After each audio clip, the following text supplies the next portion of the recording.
মুখ্যমন্ত্রী মমতা বন্দ্যোপাধ্যায়ের নির্দেশে উত্তর দিনাজপুরের গোয়ালপুকুর বিধানসভায় অনুষ্ঠিত আমাদের পাড়া আমাদের সমাধান শিবির পরিদর্শনে এলেন পশ্চিমবঙ্গ সরকারের বিদ্যুৎ প্রতিমন্ত্রী আখরুজ্জামান। গোয়ালপুকুর পৌঁছলে এলাকাবাসী তাকে ফুলের স্তবক দিয়ে স্বাগত জানান।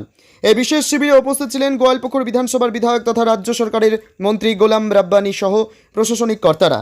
বৃষ্টিকে উপেক্ষা করে মন্ত্রী আখরুজ্জামান শিবিরে উপস্থিত সাধারণ মানুষের সঙ্গে সরাসরি কথা বলেন এবং খোঁজ নেন তারা রাজ্যের বিভিন্ন প্রকল্প যেমন লক্ষ্মীর ভাণ্ডার, কন্যাশ্রী, স্বাস্থ্যসাথী, খাদ্যসাথী ইত্যাদি সুবিধা পাচ্ছেন কিনা।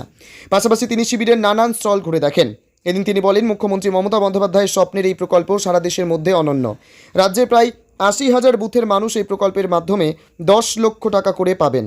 সেই অর্থ দিয়ে ছোট ছোট প্রকল্প কিভাবে বাস্তবায়িত হবে তাই বুথের মানুষ পাড়ায় সমাধান শিবিরে আলোচনা করেই নির্ধারণ করবেন। খুব শীঘ্রই এই প্রকল্পগুলির বাস্তবায়ন শুরু হবে বলেও মন্ত্রী আশ্বাস দেন।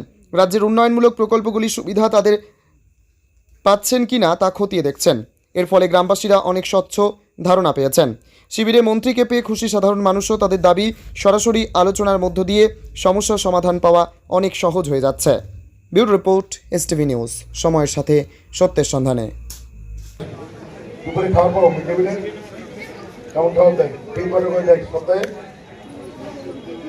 সপ্তাহে দুদিন দেয় আর কি ভাই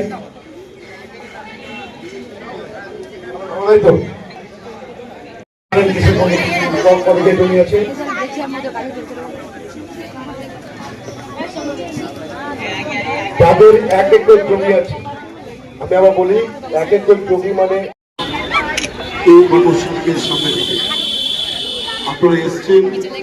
আপনাদের সকলকে সেগুলো সালাম, শ্রদ্ধা, প্রণাম, অভিনন্দন। আজকে এই মূল মঞ্চে ভূমিষ্ঠ আছেন ত্রিস্তর পঞ্চায়েতের সকল সদস্যগণ, প্রধান উপপ্রধান।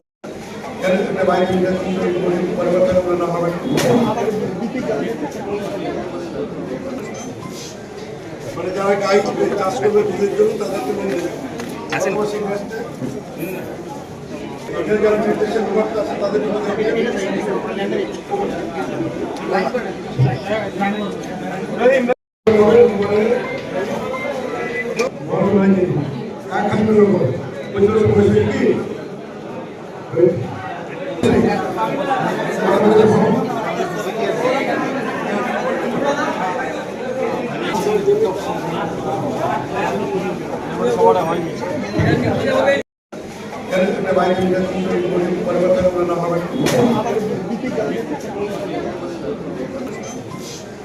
মানে যারা গাই চাষ করবে দুধের জন্য তাদেরকে লোন দেবে। এখানে যারা নির্দেশের বিভাগটা আছে তাদের